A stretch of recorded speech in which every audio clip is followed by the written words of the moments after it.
Hello friends, आज हम study करेंगे ultra structure of nucleus in a cell. हम सभी को पता है 2 टाइप्स के सेल होते हैं, प्रोकैरियोटिक सेल और यूकैरियोटिक सेल। प्रोकैरियोटिक सेल जो होती है उसके अंदर न्यूक्लियस एब्सेंट नहीं है, लेकिन जो न्यूक्लियर मटेरियल है वो विदाउट न्यूक्लियर एनवेलप है, उसको कोई भी एनवेलप नहीं है, इसीलिए उसे न्यूक्लियोइड कहा जाता है। और जो यूकैरियोटिक सेल होती है जैसे कि प्लांट सेल, एनिमल, फंगस की सेल, उनके अंदर वेल डेवलप न्यूक्लियस होता है। मतलब उस न्यूक्लियस को आउटर मेम्ब्रेन होता है या कवरिंग होती है जिसे न्यूक्लियर एनवेलप कहा जाता है। न्यूक्लियस यह स्पेरिकल शेप ऑर्गेनली होता है जो एवरी यूकैरियोटिक सेल के अंदर प्रेजेंट होगा। Nucleus is a control centre of eukaryotic cell. Eukaryotic cell का यह कंट्रोल सेल होता है, मतलब कोऑर्डिनेशन करने का काम सेल के अंदर यह न्यूक्लियस करेगा। सेल के स्ट्रक्चर में मैक्सिमम पार्ट जो होता है वह न्यूक्लियस कैरी करता है। मतलब अबाउट सेल की जो वॉल्यूम होती है उसके अंदर 10% जो पार्ट होता है वह न्यूक्लियस का होता है।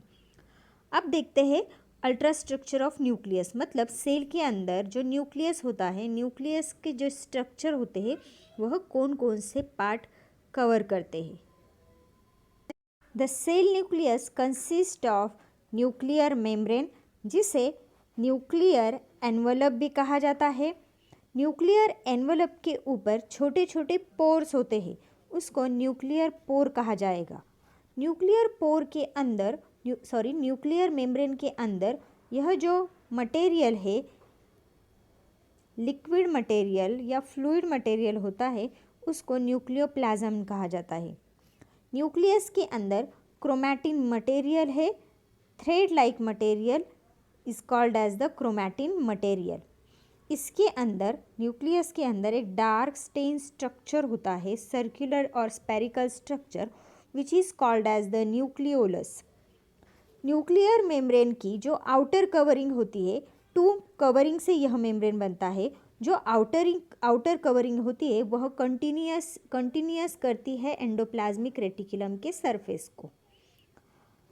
Outer membrane of nucleus consist of ribosome सब यूनिट। इसके ऊपर राइबोसोम के सब यूनिट होते हैं जैसे कि एंडोप्लाज्मिक रेटिकुलम के ऊपर होते हैं। Nuclear membranes separate the constituent of the nucleus from the cytoplasm.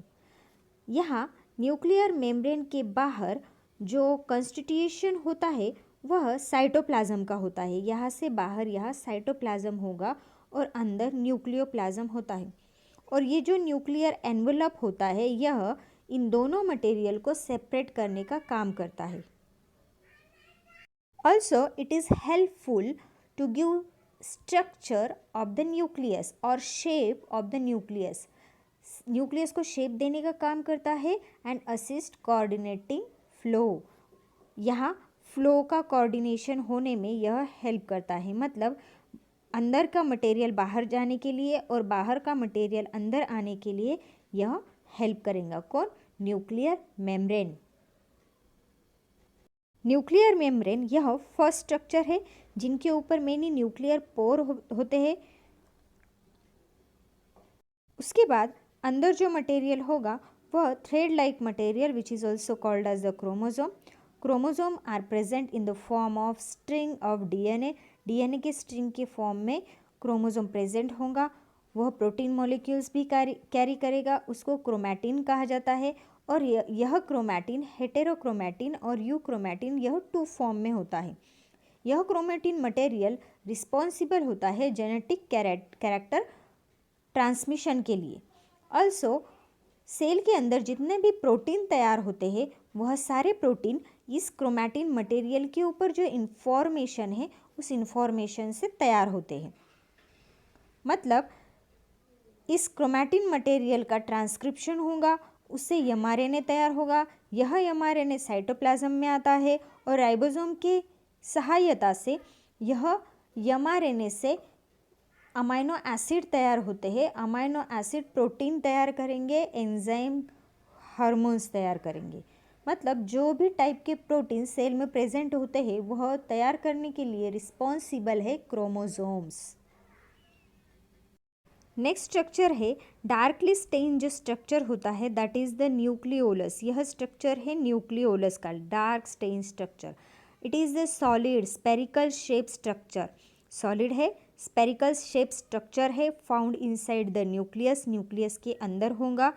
और some of the eukaryotic organism have nucleus that consist up to 4 nucleoli। कुछ न्यूक्लियर यूकैरियोटिक सेल के अंदर 4 न्यूक्लियोलाई प्रेजेंट होते, 4 भी प्रेजेंट हो सकते लेकिन ज़्यादा से ज़्यादा सिंगल होंगे। It is the main site which synthesise ribosomes. Ribosome production के लिए यह न्यूक्लियोलस रिस्पॉन्सिबल होते हैं। लास्ट जो स्ट्रक्चर है वह न्यूक्लियर सैप है या इसको न्यूक्लियोप्लाज्म भी कहा जाता है। Nucleoplasm that means fluid present inside the nucleus. Fluid material होता है जो न्यूक्लियस के अंदर प्रेजेंट होगा। It is clear, homogeneous, transparent, colloidal liquid. Colloidal liquid है जो न्यूक्लियस के अंदर प्रेजेंट है। It is chiefly organised of the nucleoprotein. Nucleoprotein organisation के लिए यह रिस्पॉन्सिबल होता है। A small amount of inorganic and organic substance like nucleic acid, protein dissolve, phosphorus, ribosome sugar, mineral, enzyme, nucleotide, यह सब न्यूक्लियर सैप के अंदर present होते हैं।